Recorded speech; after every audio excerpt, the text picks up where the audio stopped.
Here we are, hitting up events, drinking our way through Chicago beer, and trying not to miss a thing. Yeah, because, the cork popped out, boom, it flies like fucking 10 feet. We're like, yeah, let's do it. All you have to do is add some fruit, stir it up, and ride that milk-shaped wave. Whenever I see him, I gotta take a photo with the most decorated brewer in Chicago, Jonathan Cutler. It'll be like the stuff you hear. You ever go to, every time you go to Floyd's, all the music sounds like this. Raw, raw, raw. Sometimes you want a small beer, but really, you want a big beer. You gotta take in all those big aromatic hops. Hey, what are you doing this weekend? Waiting in line for a bottle release? You should have never been a fad. The black IPA is delicious. Hey, and welcome to Chicago Beer Pass. I'm Brad Chmielewski. Brad, what's up, man? I'm Nik White. And September's here, and it's Oktoberfest time. I hate that fucking song. September Ends? No. Or the Batman? The Earth, Wind & Fire song. Oh. It drives me nuts. Oh, and then doing the Batman, like... Oh, no, that's how Dancing in September starts. But we got some Metro Steins here, and we're drinking an Oktoberfest from Solemn Oath. Chicago brands all the way around, man. The Oktoberfest it's a Märzen from Solemn Oath, and it's called Oktoberface. Mm-hmm. It's got the classic, what is this, a crest? Like a German crest? Sure, just an English, just a kingdom crest. Okay. Of the kings. Okay. And then there's spooky pumpkins on here. Right, and so, right. It's a Märzen, not technically Oktoberfest. They're different, but they're the same. Right, because there's a fest beer, right, which is the lighter one. And then there's the Märzen, that's the Oktoberfest, yeah. Oktoberfest. So same but different. But we did a video with the sketchbook one. That was really nice and felt, I think, even better than this one. Although I like this one from Solemn Oath. And Nick and I were talking after last week's episode. We're going to at least keep one can of each of these. It's a good call. So we can do a lineup maybe at the beginning of October or end of September and kind of pick our favorites. Yeah, the Oktoberfest Solemn Oath is good. I like what was the other one? Sketchbook, but it was like, soft. I want to use another word. It was soft, the sketchbook one. Sketchbook one, yeah. This one feels a little harder, metally. Not like it tastes metally, but it's sharper. It's got more bite. Yeah. It's got more bite. Which I'm into. I'm into that. I like the softness. I like the gentle touch of my German lagers. Maybe it's because it's an American style, so maybe it has a touch more hop in it. Yeah, that's interesting. I wonder what either what yeast strain or hop, right? Like how else could it be American? Yeah. Yeah. So. But yeah, we got our Steins, got that. I think we're going to continue this Oktoberfest trend throughout the month, so trying to dive into some other ones. I was going to grab Metropolitan's Afterburner, but I believe we've had that before. It's a cool name. And I kind of wanted to just pick up some other ones. Yeah, because how are you going to know? And people might surprise you. I was at the local shoppy, and I was telling the local Benny's, and I was telling the guy about the sketchbook one, Oktoberfest. And the Rev Oktoberfest, because I popped in and had that. Okay. And he was saying how his favorite Oktoberfest so far is the one from AleSmith. Oh. Which is a name I haven't heard in a while. Right. When me and Shalana lived in the South Burbs, the local shop carried a lot of AleSmith, so we got Speedway Stout a lot, and we drank a lot of 18th Street, but we haven't done that in a while. So. Yeah, but I can't put them up in our Illinois lineup. True. They're not local. They're not local. Right? But it's interesting to hear what people think is good. Right. I think the best Oktoberfest I've ever had is probably that Urban Chestnut. That one is really good, yeah. I remember being at Hoptacular. It must have been around this time when it was at the airplane hangar because everyone had Oktoberfest. And I tried every Oktoberfest there. We talked about it on the show. Yeah. The Metropolitans, you use as the standard. Yeah. That one, you base everything off of that one. Right. And I feel like if you wanted a bit more hop, of course, you go 3 Floyds. And then I don't remember what I even recall like kind of standing out there, but there was one that was like was a favorite. But that urban chestnut one is good. It's very nice. And the pictures help, right? Because, it's hard. All this stuff becomes a blur until you see the pictures and you're like, oh, yeah, that one. Right. Phase 3's Oktoberfest party is this weekend. Okay. So, I wonder where theirs ranks. Who knows? Might end up at Phase 3 this weekend. Oh, damn. Okay. There's nothing else going on. Right. Get your Oktoberfest on. Unless this Bulls Fest has a bunch of Oktoberfest beers at it, then I'll just go to that because that's way closer. That's true. But damn, we usually talk about what we did this past week. Mm-hmm. I did nothing again, and you were light. You did one stop. Yeah. I went to Corridor. Okay. Brad's always telling me about the salad, so I had to go check it out. Did you get the salad, or did you? I got a salad, and they're doing pizza there too. Right. So I got the pizza from, I guess that's the pizza that comes from Roebuck. I think they were doing pizza before. Oh, they were? Yeah. Okay. So I wasn't clear on that. So I had what was called something called Quarters. It's a collaboration with Middlebrow, 4%. It's a session wild ale. They're calling it a neighborhood saison. So. Okay. Yeah. Any good?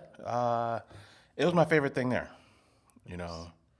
Just enough of those tart, kind of wild flavors, with a nice saison backdrop. It's crisp, full-bodied, small, super fun stuff. They describe it as pineapple and grapefruit esters, and I could agree with that. Yeah. So that was good. You know what I didn't like? And, the lager was good. And it had a really cool logo, too, man. This DDH IPA called Space Trigger. And it's got the cool, how they get down. The ray gun. Yeah. That's cool. That is nice. I just wasn't into this beer, man. This beer did not make me happy. So it was not my favorite. The Quarters was my favorite. Going small. Okay. Yeah. I do feel like a majority of people have waned on the big hazy IPA beers in the last 3 or 4 months. They're just everyone's just like, yeah, they're good. I just don't need them. That's what it feels like. Yeah. I've felt and seen a little bit. And sometimes I'm in the mood for one, but in most cases, the one I have is not the one that is bringing me joy. Yeah. I haven't had a good one in a while, or maybe they just run their course. I don't know. Right. If I'm at Alarmist, I'm gonna have one. But I'm very rarely gonna roll the dice on one these days. Yeah. You just don't want something sweet and murky, and fluffy and juicy. I just don't want those things as much, right? Give me this sharp American style Yeah, lager. exactly. It's getting back to the basics, I guess, right? But that's a hell of a run. The DDH IPA had a longer run than the Goza trend of 2014 or whatever it was. Oh yeah. Or the Mexican hot chocolate. Everyone had a Mexican hot chocolate stout. Oh, I feel like that. That was like any dessert trend when cupcakes or donuts or cronuts or whatever the thing. It's like a season. Yeah. It's like, oh, okay. So DDH had a longer run than those. So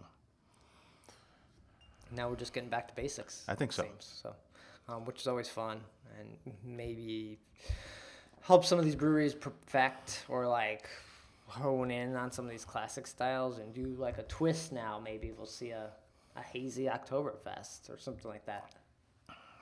Just start experimenting a little more. That's why we need to bring back that. Who else did that? The iron, not the Replicale. I'd like to see that. Like to see that more. Just kind of randomly at events. Right. Pick a style and go crazy. Pick a style and go crazy. Or there was when they did the Black is Beautiful thing. Oh yeah, everyone has. It was a style, but it was everyone's version of a style. Yeah. Yeah, something like that. Right. Right. Or they did one. Didn't they? Did Sierra Nevada? Sierra Nevada did that one. Remember for the drought or water. Like fires or something. Yeah, or fire. Right, because of California fires. Yeah. So they had one that they gave you the recipe, or you could. Oh, I think that was the same beer. Maybe it was just everyone brewed the same beer of that, and proceeds went back to places. So they gave you the recipe, so there wasn't a twist. But everyone getting the base and just putting a twist on it. Exactly. What? All right. So Corridor was, just decent.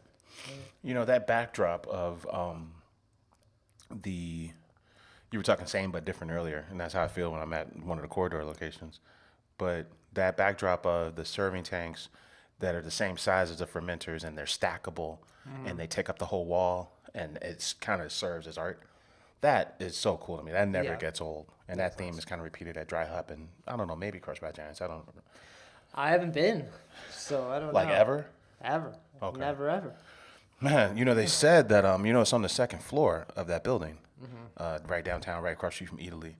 And they said they had to, what did they do? They had to disable the elevator because people were getting robbed at the end of their shift in the elevator. Yeah. So now you can only go through the escalator. Yeah. Which, man, that sounds rough. Right. That sucks. Can't even take the elevator out this motherfucker after a long day. Might get robbed, man. Because the escalator is so hard too. What'd you do to this can, man? I don't know. I looked at the cans I'll drink this in the case, and a handful of them were messed up, just like that one. If you're not watching the video, Nick has this can that almost looks like the label got put on twice. Oh, yeah, that's what it is. Or three, like it got stuck and just relabeled a couple times. Maybe even thrice. Yeah, I feel like quality control at Solemn Oath should have caught that, and they should have just relabeled it. Or maybe they tried and it just made it worse. Fuck it. They're get that out of my Oktoberface. Get it out of here. Yeah. Well, that's all the spots. But we did have some news or some info that we didn't talk about before. Was one, Goose Island's Bourbon County Stout lineup got released. The flavors for this year, or the variations. The variants. Bourbon County Stout flavors. Flavors: man. Baja Blast, Code Red. Oh man, Bourbon County Mountain Dew. It's a difficult beer, man. Where the fuck is this? It's a difficult beer because, you're sticking all these sweet flavors in a 14% stout. Mm-hmm. So. Do they have a Mexican hot chocolate one? Oh my god. Bruh, where is this fucking lineup? Because last year had some less wacky lineups and more focused on the barrels. I think it was, hey man, it was Cool Barrel Bro lineup, right? You can't get cooler barrels than us, and this is us showcasing that. Right. And did that sell? Because people still post pictures of going to stores, and there's stacks of Bourbon County cases. I would argue for the variants too. You could get most of what came out. You could probably go to the store right now and get it. Right. Probably not Blanton's. Right. But Old Forester. But right. Everything else. I say so. Yeah. Is that a problem for these? Well, they're making a ton of it, and then also, they're not the only game in town making really good stouts. Right. And then also, COVID has had us rethinking what it even means to spend $50-$60 on a bottle of beer. At one point, that was a thing you did, no problem. But I think people are kind of rethinking that. Right. Why wouldn't you just get the source whiskey is what a lot of people are probably thinking, So, but those things combined, I think, are kind of leading to this, overflow. Right. Sitting on the shelves longer than ever before. So it's rough out here, Brad. Selling beer is rough. At least their beer can sit on the shelf and be okay. Yeah, and even if the beer's good, it might sit on the shelf.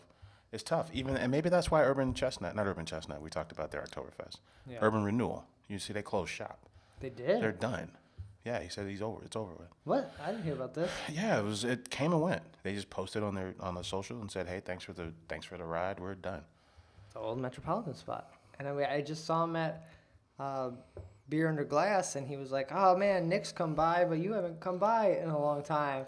It's like, I kind of, not that I forget about you, but it's just like, you have a tasting room, but you didn't really have a tap. Oh, they opened up a tap room. Yeah, it was fairly new. But they're in between the stops of the other ones, so they're not close enough to Half Acre, and they're not close enough to Beguile, where you can just go to it. That's true.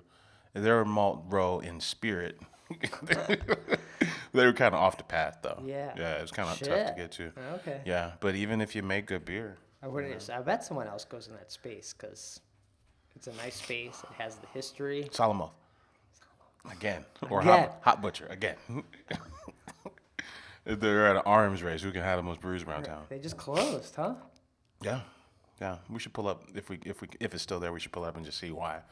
Oh, but man, even if they got good beer, it's tough. It's tough selling beer. Okay. Oh, but yeah, Bourbon County, 2022. They like to keep it tight with like 6 or 7, Okay.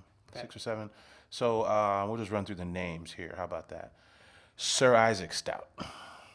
That tells me nothing.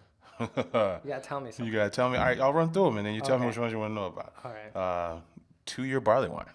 Okay, that seems. I understand. Biscotti Stout. Okay. Coffee. Oh, interesting. Prop. Bourbon County 30. And then the OG. So that's a really short list, man. So, What's that, like 5, 6? what's Bourbon County 30? Because it's not Goose's 30th anniversary. Is it 30-year barrels? No, it's the 30th anniversary of Bourbon County Stout. So 1992. So Goose opened in 88. BCS debuted in 92. Oh. So it's from Jim Beam small batch because the first lately it's been Heaven Hill and Wild Turkey barrels for BCS, the OG, but the original Bourbon County Stout was Jim Beam barrels, and they always talk. They're really good at stories. So the Greg Hall Booker Nose cigar dinner, and Greg went down to Kentucky for this cigar dinner so he could, for the purpose of bringing back barrels for Batch 1000. He wanted some special barrels. So to play off that, they're doing the small batch, the Jim Beam small batch collection of barrels. Okay. So small batch is made up of maybe 4 brands: Knob Creek, Basil Hayden, Booker's, Okay. and Baker's. Okay. Those are the I small don't think batch. I've ever had Bakers. Yeah, Baker's is kind of the stepchild of the group, named after Baker Beam. He's one of the Beam boys. The baker of the family. He was the baker. He also baked. But yeah, he's kind of the one that doesn't get the love of the others. Okay. Everyone knows Booker's and everyone's had Knob Creek. Yeah. And Basil Hayden, I don't understand the craze behind Basil Hayden, but people love it. Yeah, I've heard of that one. I don't know if I've ever had it, But yeah, rarely, you never hear people just have, no one ever says Baker's is my favorite, right? Right. I feel like if you were to order a Baker's, they're like, a Booker's? No, Baker's. Bookers? Right, pretty much. So, but yeah, so they're getting back to their Jim Beam roots, because Heaven Hill's been the dominant barrel over there. Okay. Lately. 30 years. All right, so this is probably going to be the more expensive one, right? Oh yeah, this is for sure coming in a tube. A tube in a box and possibly like a wooden crate with a lock on it, I think. All the marketing is going to have a field day with this one. All right, and then Sir Isaac. Right. So Sir Isaac is well, let's just read the description, Brad. It's a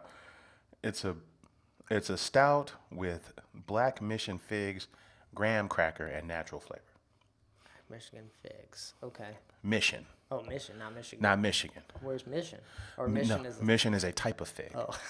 So I read this and I went to the store. I went to Tony's Finer Foods to look for figs. I'm like, I don't think I've ever had a fig. Let me try these figs. Yeah. I got the wrong fig. So Black Mission is a type of fig. It's darker, sweeter. Would you get like a Red Mission? No, I got the brown turkey, Oh. which is lighter. Those are bullshit figs. Lighter, less sweet. What does Fig Newton use? Right. I think they might use the Black Mission fig. But so I got the wrong fig, so I still don't know what the fuck a fig tastes like. Not a Black Mission fig. But figs are very fleshy. You ever had a fig? Like no one just orders figs. I've had things where you need it to have a fig in them, like to make something. So I've bought a fig before. Yeah. So it's how the goose. Bit into a fig. Figs are weird.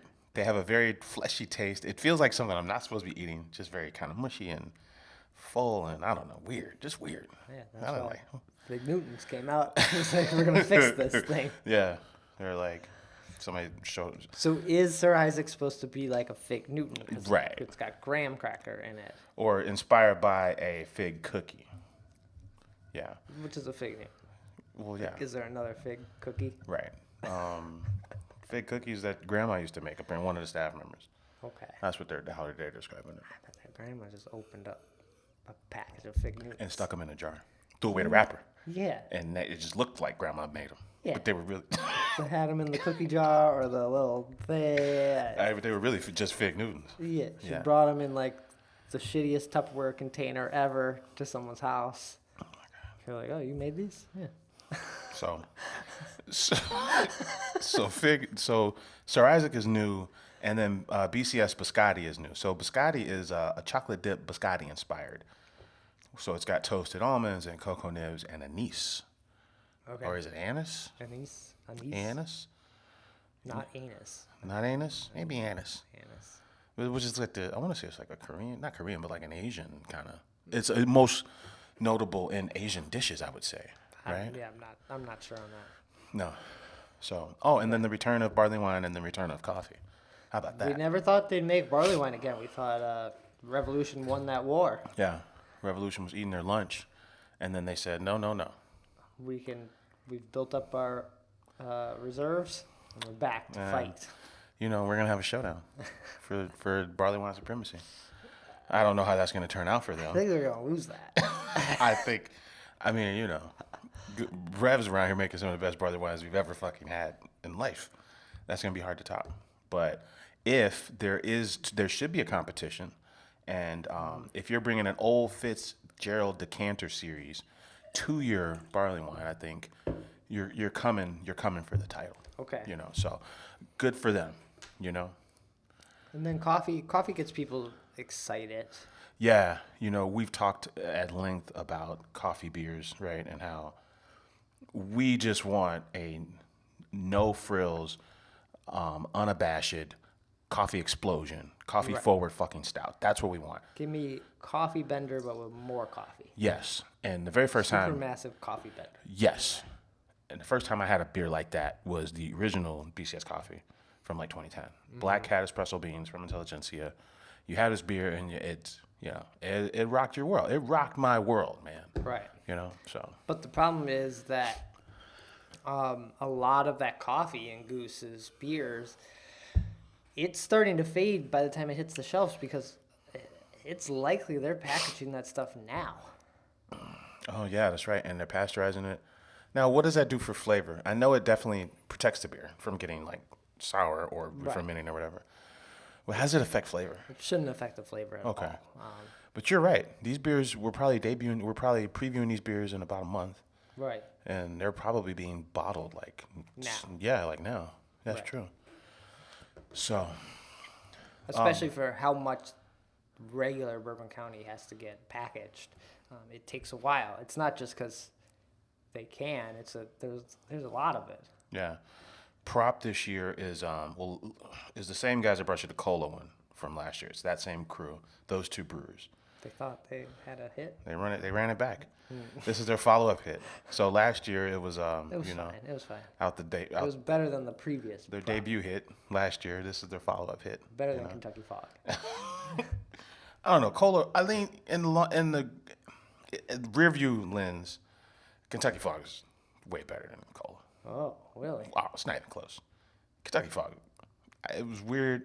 It had that pledge over the top thing when we first had it. But as it mellowed out, it got better. It got better. I don't think I revisited it, so I live in the moment. Prop this year is a Jungle Bird cocktail. You ever had a Jungle Bird, Brad? It's allegedly banana, coconut, lime, and piña. Oh, okay. So, I never heard of a Jungle Bird, man. We need Ken Hahnemeter to make us this cocktail with this Bourbon County. He's been heavy into like food and cocktails lately. Yeah. Yeah.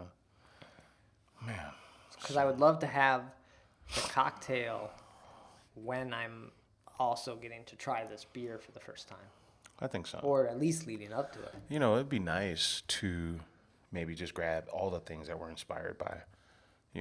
Grab the grandma's fig cookies, you know, grab some chocolate dip biscottis, Okay. grab Some a cocktail, you know, grab some cold pressed intelligentsia coffee, right? Okay. Okay. I mean, that'd be cool. I don't know who's gonna do this, but Sounds like we are. it sounds like we should. We need some bakers. We need bakers. We need Jimmy. We probably have all these bakers, bookers. I do not have Badels or Hayden. I don't like that, Okay. but we can get some. Yeah. And then what's the other one? There's 4 of them. Oh, Knob Creek. So we got all of them. So yeah, I don't know, we just have a smattering of it all. Deconstructed BCS tasting here. Like we're making our own. We just need the. Oh, we could have a regular Bourbon County because that should come with it too, and we could. Yeah, this year on the when they do, if they do it over Zoom like they've done before, you know, Brad's gonna be eating chocolate dip biscotti as they have biscotti stout. I bet they don't do it over Zoom this year. Really? I bet they have it in person. We're lucky enough to like get these samples, Yeah, because it's like a full month before it comes out. and I wonder if they do a tasting in person this time, but maybe also send people the things because posting, that's sort of the. I don't know. It adds to the whole experience. I think for them. 100%. Like even in our case, right? Like we do the Zoom call and then we just kind of split them up. You know, Brad keeps half, I keep half, and then we just get to revisit them and have way more fun with photos. So Right. I think that's better than going to hang out at Clapboard. I think it's way better. You know, so that would be my vote. We just keep it rolling. Yeah. You know. So that's this year's Bourbon County Stout lineup. A couple, I think, standouts just hearing about it. But a few you can always skip, or if you don't feel like getting them, it seems like you probably have the opportunity, if they even produce as much they did last year, this year, you'll be able to get it later. So Yeah. not to say you don't need to, but you probably don't need to like go wait in line on Black Friday and all that kind of like, I don't know, extravagance for it, I guess. Well, at Benny's last year, you know, they were saying how they had to, corporate told them, we cannot sell these individually. If you want the cool ones, you have to buy all 8 of them. Oh, okay. You had to buy them in a pack. So that was their way of being committed, because I think they had to, as a crew, had to commit to so much OG, you know? Oh, okay. So it's like, hey, you got to buy them So all. maybe you do have to go for this Black Friday Yeah. event because you might miss out on the 30. And then part of the reason why you saw it all year like that was because Benny's eventually just gave up because nobody was buying all 8, and then they said, well, fuck it, we'll just start selling them individually. Okay. But the plan was to sell them all at once. Interesting. Yeah. Okay. So Man.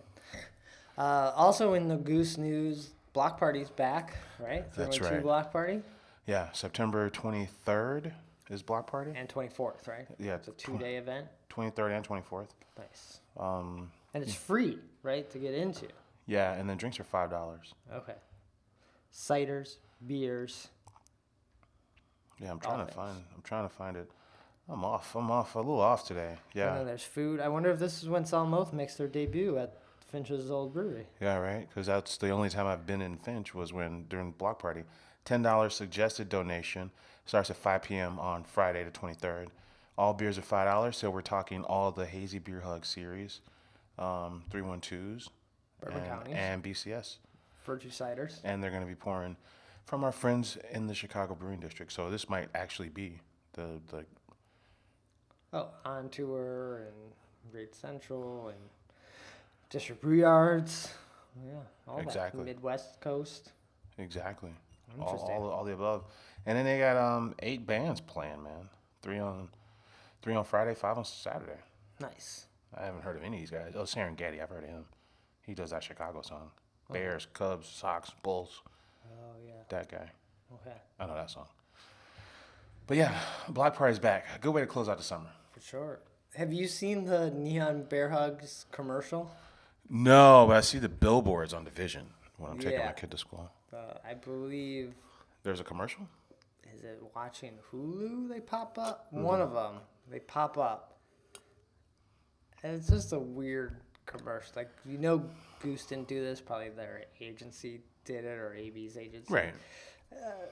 That's weird. I don't know. It doesn't make me feel like I need to drink the beer. They're also advertising like the tall bear hugs, like the They had them at the launch. 18 or 22 ounce ones. They are all in on this fucking bear hug, man.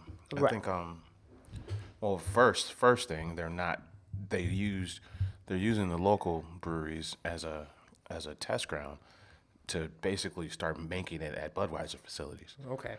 So it's a national rollout, which is super surprising in 2022 that you have a national IPA rollout. And then Right, especially in the market with, what'd you say, 8,000 breweries exactly. across the country. That Anheuser-Busch, you're going to like steal ground from what, I don't know, whatever local brewery is in this other state. Shit. So now you look at the top 10 volume producers, right? You know, whether it's Stone or Bell's or Sierra Nevada or, shit. That's an interesting play, Right. you know? You probably steal people on the price point because Well, yeah. it's probably $11.99 for the 6-pack, maybe even $9.99 in some states. That's very true. And, they're not, they're a marketing company first, Budweiser. So something about their intel is telling them that there's a need for IPA, national IPA. Something's telling them that. There's some data point saying that. Right. It's a good beer. Not to say it's like this is a dumb move. It's the style. IPA is the style you typically is the first style you just reach for on draft, or you have a local producer and you just kind of go with those guys. Mm-hmm. It's just surprising. Like in most cases you're not seeking out an IPA from another region. In most cases. Not around here. I often wonder if we're an outlier in it, or this is how other people feel, or they're just like, I'll have the IPA, and they don't even know what's local and what's not local. Oh, shit. That's a question I don't know. I don't hang out with those people. Right. So if you're if you're at the hotel, right, then you're at that bar. Right. Or if you're at the ballpark. Then I might just get whatever the IPA is. Get this one from Goose Island. They're from Chicago. It's for people who want more flavor and just don't want a Budweiser. Mm-hmm. Just give me an IPA. Give me an IPA and give me a shot of whiskey. Yeah. It's for them. I guess so, man. So. There's a trend that I'm tempted to try, but I would have to buy Miller Lite. Mixing Miller Lite and Mountain Dew. Is that a thing? It's basically like a shanty, right? Kind of. And it's been popping up on TikTok a lot. Oh my god. And I'm interested to know, but what do I do with all this? I can't buy singles of Miller Lite. You're gonna have 12 of each, man. Yeah. I can buy a single Mountain Dew. Yeah. But I can't buy a single Miller Lite. The old Mountain Dew. I guess I could bring a Miller Lite to like a bar, or bring a Mountain Dew and ask for a Miller Lite, and then just top it off. I heard there's a bar on Kedzie, Christina's place, that's open until like 4 a.m. Really? That's what I said. Because I went to the old, it's by Delilah's. It used to be, the guys behind Kaiser Tiger. It used to be a straight up beer hall, like old school beer hall. But now it's a pizza joint. Okay. What's the name of that place? You know what I'm talking about? It's on a residential block. By Delilah's, on a residential block. It's a pizza hall now. Yeah, and Patty Long's. Oh, okay. So the Patty Long's bartender said he lived by this place. And it's a 4 a.m. bar. On Kedzie, I'm like... That's crazy. Yeah. I was at Kedzie Inn. I think I talked about on the show. The pizza joint? They have pizza there. Okay. I don't really... Are they making the pizza, or is it frozen pizza? I don't know. Not sure. But he left when we left. He was like, Oh, all right, you guys are it for the night kind of thing. That's funny. And he was like, we're unlocking our bikes, and he's coming out, locking the door. It's like... It's not even like, we're open this late. It's like... We're leaving when I'm leaving when you leave. No one else is here. Not pretending like I'm going to stay open. Pizza. How was the pizza? I didn't have a pizza. Pizza at this fucking pizza place. Patty Longs? Ex Patty Longs? Dude, we'll say they consulted with Coal Fire. Okay. And they adjusted the sauce, because they wanted more flavor in the sauce. This is a legit fucking pie. Are they coal fire? It's not quite Coal Fire. It's a Coal Fire style. It's delicious. Okay. Yeah. Interesting. Okay. That's right. Anything else? What do we got? Was that about it? There was We talked about Burning Bush Yeah. is expanding. Yeah. What do you mean? What are you talking about? There are permits or whatnot for them, I believe, expanding in the space they're in. So growing, and it's unclear right now if that means to make more beer, to have more seating. They have an outdoor area. Good for them that they're growing. I felt like they are a good local brewery, but they are also a brewery that I don't necessarily need more of, but you're good. They're serving the block radius or the area or the neighborhood very well, and I think that's great. And I don't know if they need to be bigger than that. Maybe they got some accounts in China they're gonna sell to. I guess The Moody Tongue model. use the Lord to spread the word of beer and Jesus. Yeah. Preacher man is expanding his empire, huh? Good for him. So yeah, excited to see what they do with that. Maybe just more beer, more other styles. Maybe they've kind of fallen into only being able to make the core beers because they're going through it so fast. Food, maybe. Oh, it could be food. I wonder if it's They have a kitchen. ghost kitchen on that block. Oh, there is one. Yeah, that's right. So I don't know. Cocktails? No, Oh, okay. it's beer. Why? Jesus is all about beer. And maybe wine. Maybe wine. Vintner. Burning Juice Winery coming soon. Burning Bush Winery. I guess maybe Jesus may turn the water into beer. That would make more sense, right? Oh my God. Good for them. Good for them on the expansion. And I think that's gonna do it for this episode. We're gonna continue our Oktoberfest trends, so look out for that. If you have any suggestions, let us know of ones we should look out for in Illinois. If you have a favor, I feel like maybe Goldfinger. Does Goldfinger make Oktoberfest? Oh yeah, probably. Right. I've never seen their beer in the store though. Same. I've only had it one time when I went out there. But I'd be intrigued to know if they have an Oktoberfest. All right. Well, Nick, where can people find you? Get in touch when we're not here. Hey man, I'm on Twitter at Nicosio. And I'm on Twitter at BRAD, Chicago Beer Pass, Instagram, Twitter, website. And we'll be back if I get these episodes uploaded. Take care. Cheers.